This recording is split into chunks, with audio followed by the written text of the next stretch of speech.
pequeño método para comprender la Biblia. Génesis 6, 9, 11. Noé y el diluvio y la torre de Babel. Por Connie Méndez. Y vio Jehová que era mucha la maldad del hombre en la tierra, y que toda imaginación de los pensamientos de su corazón era solamente mala todos los días. Gen. 6, 5. Cuando los hombres cometen pecado atraen el mal sobre ellos. El Señor, la ley, les devuelve lo que ellos dan. Noé fue el único hombre que halló gracia a los ojos del Señor porque era justo y recto. Él también caminaba con Dios. Gen. 6, 9, y fue preservado. El nombre Noé significa descanso, calma, paz. Cuando estamos en paz con el Señor tenemos su protección. A Noé se le encargó que construyera un arca en la que él, su esposa, sus 3 hijos y sus esposas, junto con 2 de todas las criaturas vivientes, deberían protegerse del diluvio que cubriría la tierra. El arca representa un estado positivo en conciencia que está de acuerdo o hace un pacto con el principio del ser. Esta conciencia se construye cuando descansamos en Dios y tratamos de hacer su voluntad. La lección práctica que derivamos de la historia de Noé y el diluvio es que, no importa lo destructivas que sean las condiciones que nos rodean, si estamos armonizados con el Espíritu de verdad, la chispa divina o Cristo, que habita en nosotros, entonces seremos salvados de la devastación que anonada a aquellos que se encuentran dominados por estados mentales negativos. Se nos ordena construir un arca, es decir, habitar en el conocimiento de la presencia una y el único poder. La idea se presenta en el Salmo 91, donde se hace la promesa a todo aquel que habita en el lugar secreto del Altísimo. Caerán a tu lado 1000, y 10.000 a tu diestra, pero a ti no llegará. Salmos 91, 7. No deberíamos tener miedo cuando condiciones adversas nos amenazan. Podemos entrar en el arca que hemos construido con nuestras afirmaciones de verdad y allí estaremos seguros. Más claro aún, que a medida que vamos construyendo nuestra nueva conciencia con el conocimiento de la verdad, más libremente nos encontraremos de toda clase de hechos negativos, ya que la verdad es positiva, de alta vibración y lo que atrae por correspondencia es su igual. Llovió durante 40 días y 40 noches, y se posó el arca a salvo sobre el monte Ararat. Esto significa que la prueba continuó durante algún tiempo, pero aquellos que estaban en el arca, conscientes de la presencia moradora de Dios en ellos, estaban a salvo. Después que la tormenta amainó, Noé envió una paloma por 3 veces. Cuando ésta no retornó en la tercera ocasión, Noé levantó la cubierta del arca y vio que la tierra ya estaba seca. Aquellos que estaban en el arca salieron y Noé construyó un altar a Jehová y le ofreció sacrificios. El altar en este caso representa una resolución en lo interno de uno mismo de espiritualizarse, o sea, un pacto que uno hace con el Señor para continuar sacrificando sus emociones y transmutándolas al plano espiritual. Debemos hacer esto cuando hemos pasado por una gran prueba y hemos recibido su protección. Noé tenía 3 hijos. Sem, renombrado, y quien representa la parte espiritual del hombre. Cam, ardiente, y el cual representa la parte física. Y Jafet, extendido, que significa el intelecto o razón. El más notable de ellos fue Sem, y a través de él, el hombre continuó desarrollando su conciencia espiritual. Las órdenes que dio Noé a sus hijos tienen mucho significado. Bendecido sea Jehová, el Dios de Sem.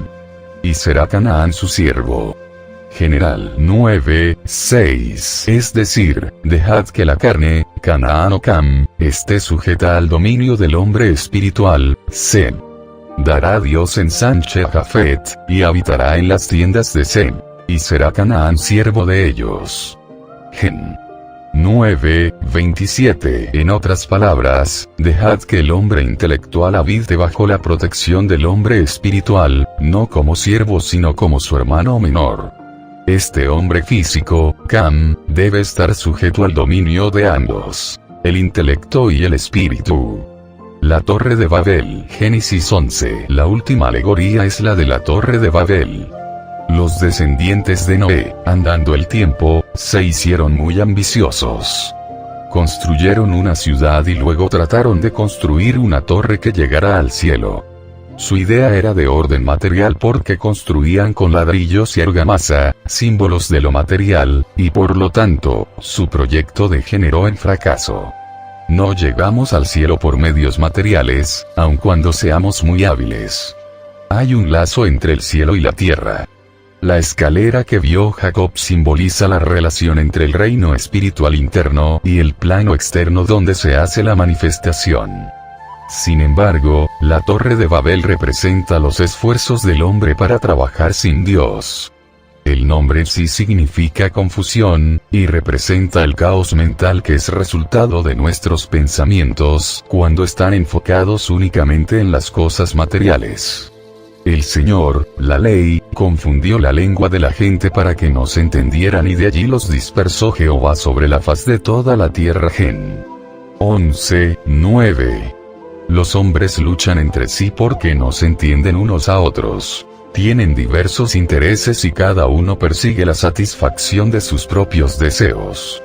La Torre de Babel representa la satisfacción del ego.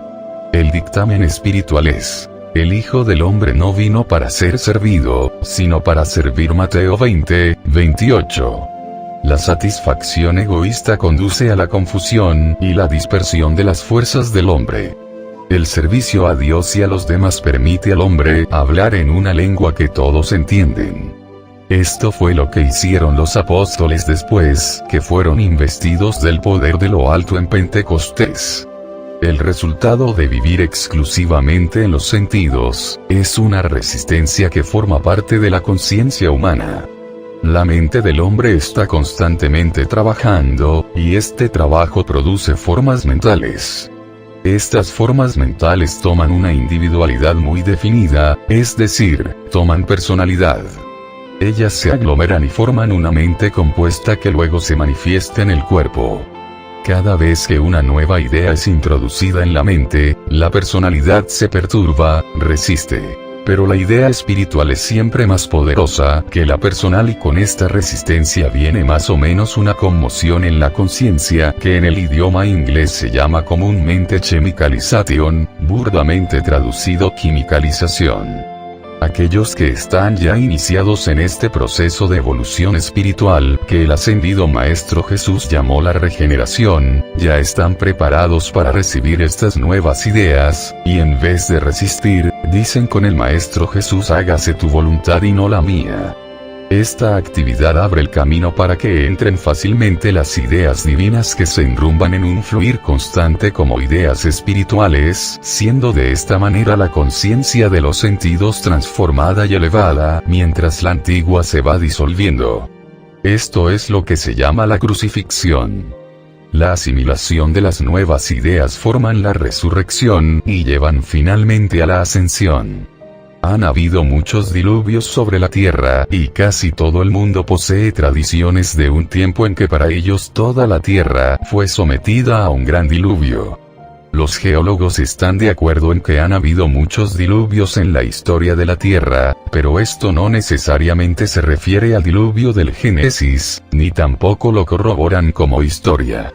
Históricamente, el relato del gran aguacero de Génesis es muy incierto, y tomado desde un punto de vista histórico, ganaríamos muy poco en estudiarlo, pero como descripción simbólica de ciertos hábitos mentales, tanto en el individuo como en toda la raza, así como los efectos de estos hábitos mentales, nos puede ser muy provechoso el estudio del relato. Cuando nosotros observamos formaciones de nubes sobre la tierra, podemos estar seguros que la lluvia está próxima. El viento puede llevarse las nubes a la región vecina, pero esa parte de la tierra tendrá la lluvia. Nubes formadas por pensamientos cerrados o ignorantes también indican una inminente tormenta. Así el efecto de pensamientos cerrados puede manifestarse en cualquier parte del cuerpo. Las causas de pruebas y calamidades en la vida de un individuo son fácilmente visibles en su pensamiento. En ellos hay un error de creencia o una confusión de pensamientos que hace que la ley se cumpla en el curso natural de la expresión exterior, como aparente pérdida, accidente, decepción o enfermedad. La condición es deplorable, pero sin embargo, en ella vemos dos posibilidades de bien. Primero, la manifestación se ha hecho de acuerdo con la ley, y provee una vía de escape para el error acumulado adentro, y segundo, ha dado una lección valiosa.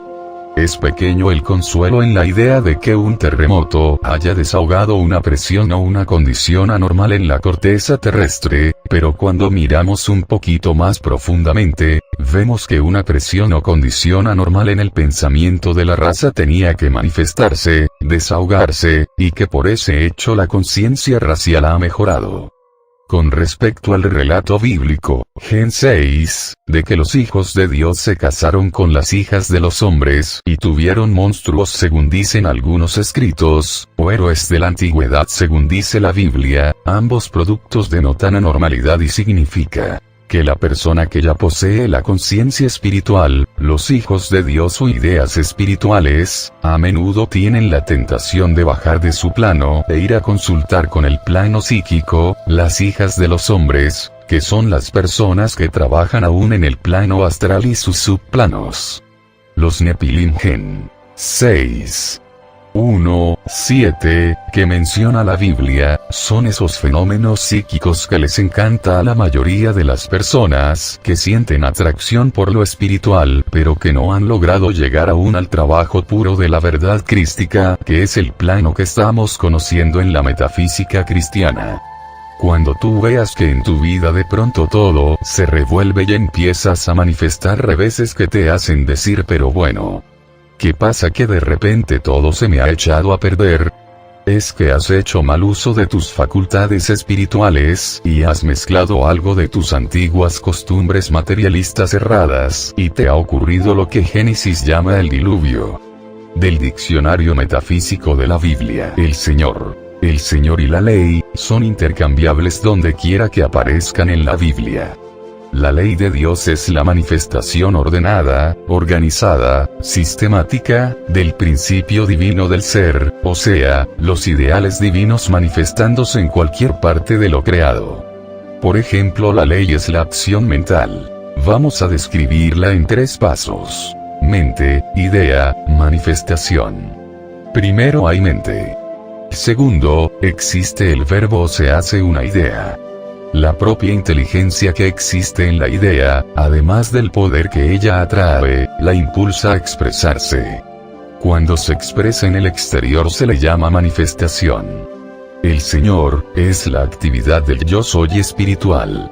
El Señor Dios en la Biblia es Cristo el hombre espiritual, o sea nuestra conciencia divina, o poder creador en cada uno de nosotros. Este Señor, el yo soy en cada ser humano, no actúa sino en ley. Fue fácil llamarlo la ley. Fue fácil caer en el hábito de llamar a la ley divina el Señor. Noé significa descanso, calma, quietud, paz, tranquilidad, equilibrio. Noé también simboliza la reacción que sobreviene después de haber gozado y abusado de las cosas materiales. La ley del equilibrio trae un receso durante el cual se experimentan malestares corporales. Esto limpia la tierra el cuerpo. Es el bautismo del Espíritu y es necesario para establecer el equilibrio.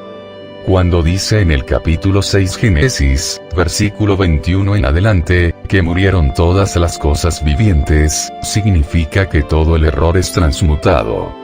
El arco iris en el cielo individualmente significa el arreglo ordenado de las ideas divinas, y su perfecta manifestación en la mente y en la raza, es la obediencia al principio crístico, que resulta del vivir de acuerdo con la ley divina. Arca significa santuario, tabernáculo. El arca de Noé significa la parte espiritual de uno mismo, construida en medio de un diluvio de errores. Esta se construye con la comprensión científica de la presencia y el poder de Dios, o sea, afirmando la verdad espiritual. Se llevan en ese santuario macho y hembra, o sean las actividades positivas y las negativas de nuestro haber. Ararat, en armenio significa desierto, despoblado, terror, maldito. En sánscrito y raíz hebraica significa tierra sacra, afluencia de luz. En el idioma vascongado significa que hay tierra. En la Biblia, Ararat era un país y no un monte. Sin embargo, Jehová iba a enviar a un poder de nombre Ararat contra Babilonia y Caldea. Los historiadores no han decidido si Ararat es la Armenia del presente. Pero sea lo que fuere, Ararat representa lo desconocido. Para algunos puede representar algo sagrado, alto, lleno de poder creador, santo. Para otros, eso mismo les es caótico, terrible y temible. Los ríos Éufrates y Tigris, y Dekel, nacen en Armenia, y sabemos que estos representan el gran sistema nervioso el primero, y el segundo el sistema circulatorio. El sistema nervioso está muy relacionado con lo mental espiritual en el hombre. El circulatorio es más cercano a lo físico. Ararat es pues, vida o muerte, según las creencias individuales que gobiernan la existencia. La paloma simboliza la paz mental, paz del espíritu, o sea confianza en la ley divina. Las palomas son no resistentes. Cuando nos ponemos no resistentes, que descansamos en Dios, viene seguro la manifestación de lo que pedimos. Por eso el Dr. Emmett Fox dice, cuando la paloma se pose no sigas trabajando. Queriendo decir que cuando en medio de nuestros tratamientos sentimos esa paz, esa seguridad de que se nos ha oído, es el momento de cesar toda oración y todo trabajo, porque es la señal segura de que ya la manifestación está hecha. Altar, un lugar establecido para orar. Es un centro definido en nuestra conciencia donde contactamos a nuestro Señor y nos ponemos dispuestos a no repetir los errores, a dejar lo inferior por lo superior, lo personal por lo impersonal. Sem, hijo de Noé, simboliza lo espiritual en el hombre, significa recto, correcto, renombrado, brillante, esplendor, dignidad, señal, monumento, memorial, nombre. Cam, hijo de Noé, representa lo físico en el hombre, entregado a la sensualidad. Significa oblicuo, curvado, inferior, caliente, renegrido. Jafet, tercer hijo de Noé, representa el intelecto o razón.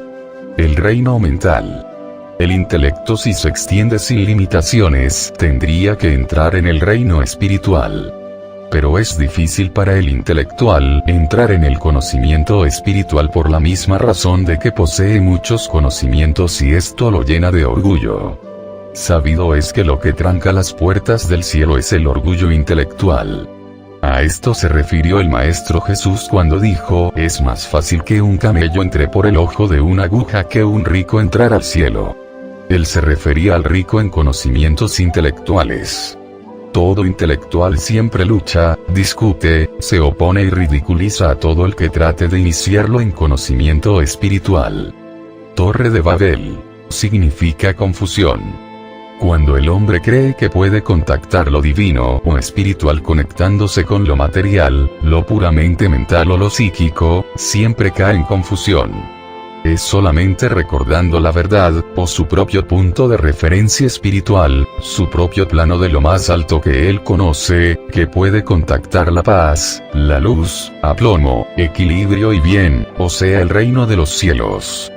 La Torre de Babel representa exactamente ese monumento de conocimientos materialistas, los sabios en cosas puramente del planeta Tierra o de los estudios mentales, física, química, biología, medicina, leyes terrenas, etc. La escalera de Jacob representa las realizaciones paso a paso de la verdad de Dios, la verdad espiritual. Jehová, o el Yo Soy, ocupa el primer escalón de arriba. Último en nuestro sendero de aprendizaje.